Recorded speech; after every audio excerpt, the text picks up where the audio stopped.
J'y vais, j'en veux, tu y penses, tu t'en souviens, tu y crois, tu en as assez, mais comment utiliser correctement ces pronoms en français?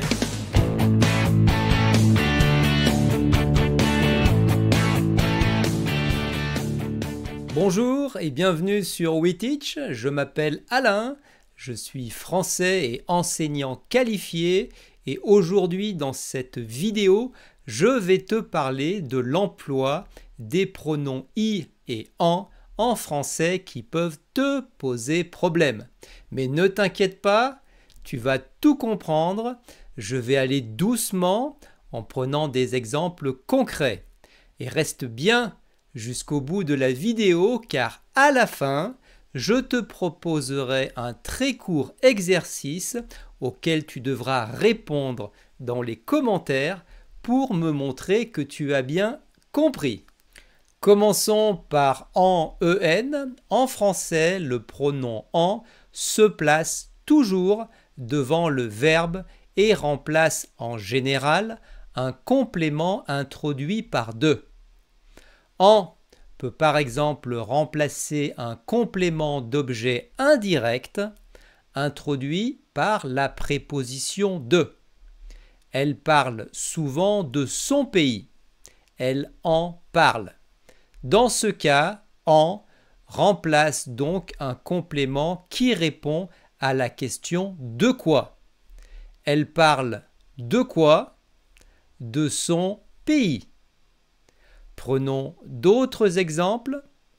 Je me méfie de ces endroits. Je me méfie de quoi? De ces endroits. Je m'en méfie.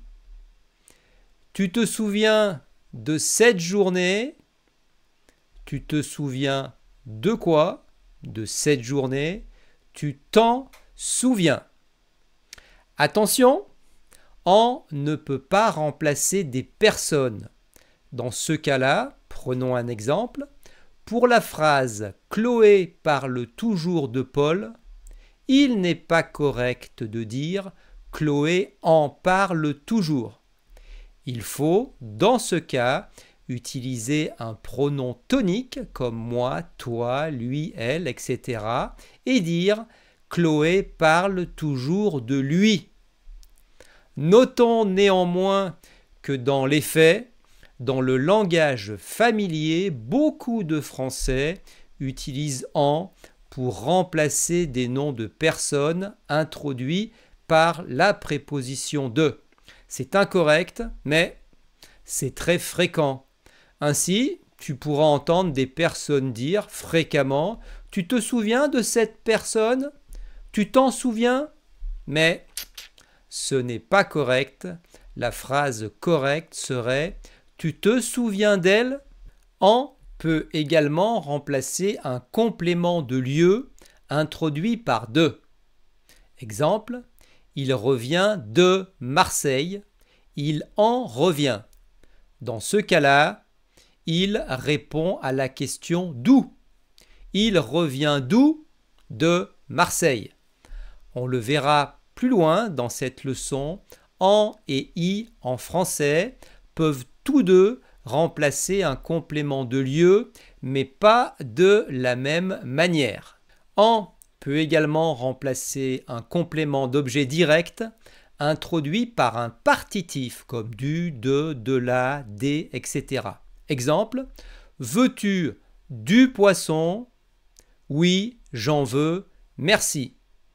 Prenons d'autres exemples. Jean a de l'assurance. Oui, Jean en a beaucoup. Un autre exemple. Tu prendras de la salade?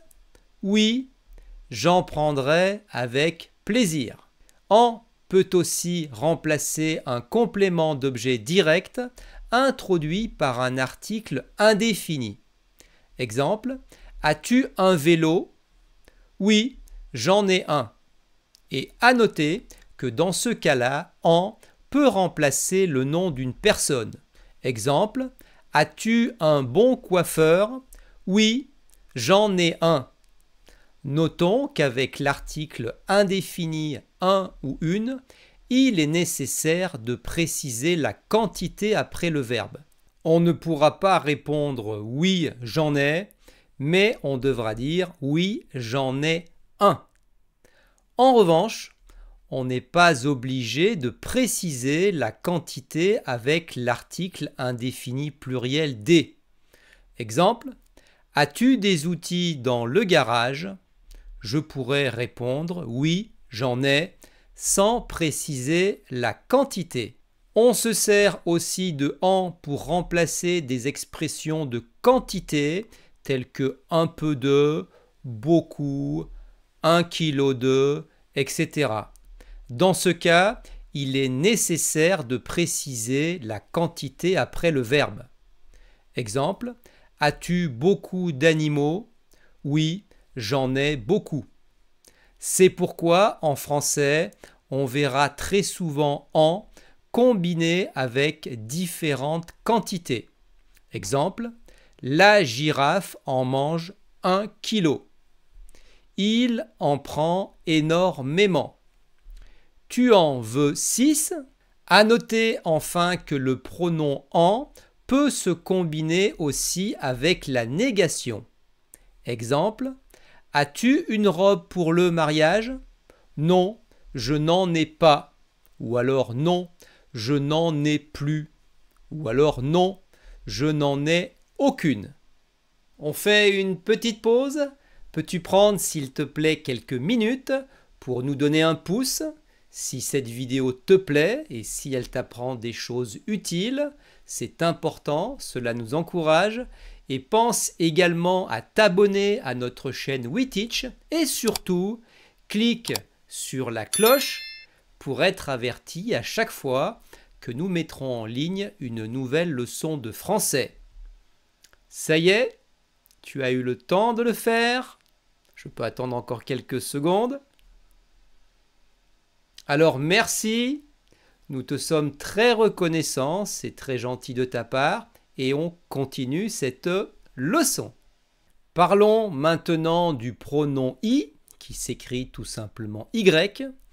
En français, le pronom i se place toujours devant le verbe et remplace un complément de lieu ou un autre complément introduit par a.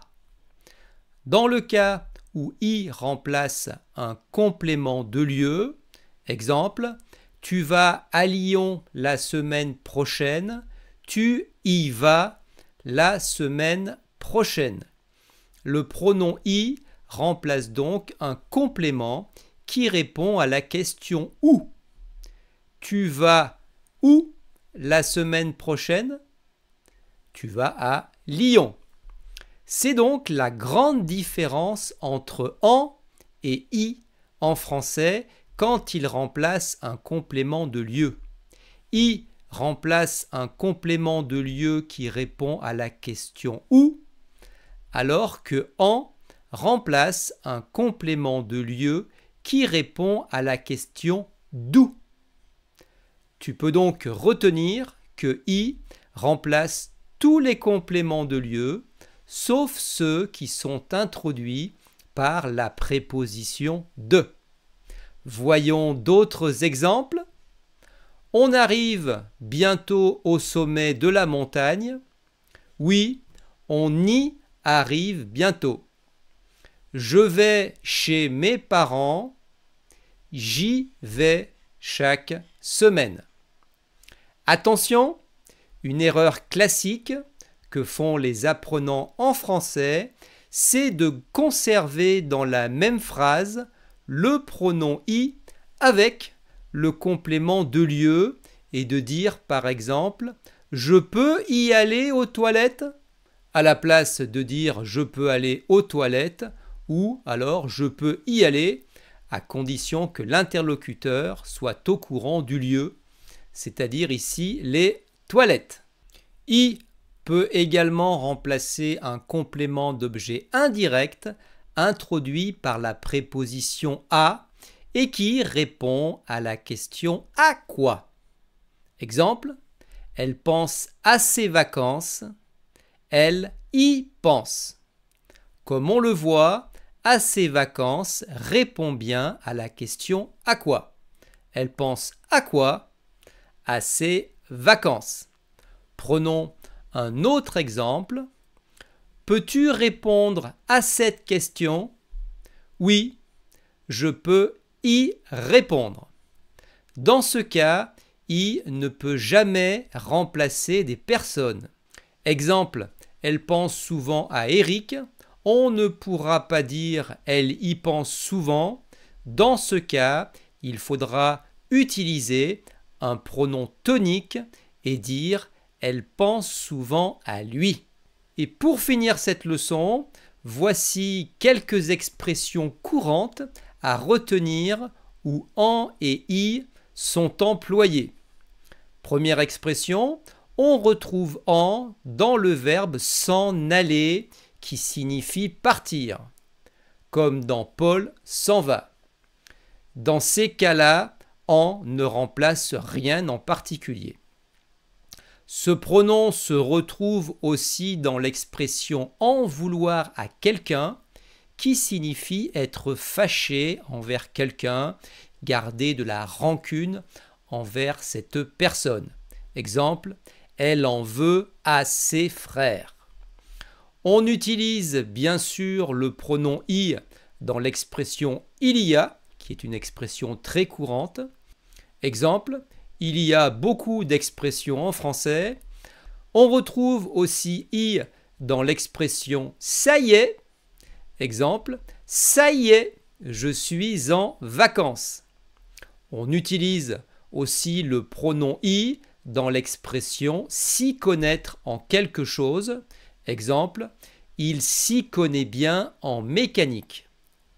Enfin, notons l'expression très fréquente y aller. Exemple, on y va.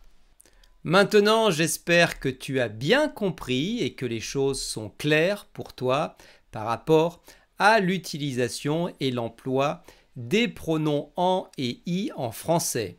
Tu vas donc me le montrer tout de suite en remplaçant ces compléments en rouge que tu vois ici sur la feuille, soit par en ou soit par i. Je lis ces deux phrases.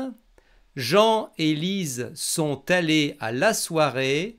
Jean et Lise, à toi de compléter la phrase. Et l'autre phrase, je vais prendre de la soupe. Je, Écris donc tes réponses dans les commentaires. Je me ferai un plaisir d'y répondre et de les corriger si nécessaire. Ce sera donc tout pour aujourd'hui. N'hésite pas également à me dire si tu as aimé cette leçon dans les commentaires. Si c'est le cas, pense à nous donner un pouce, c'est important pour la chaîne.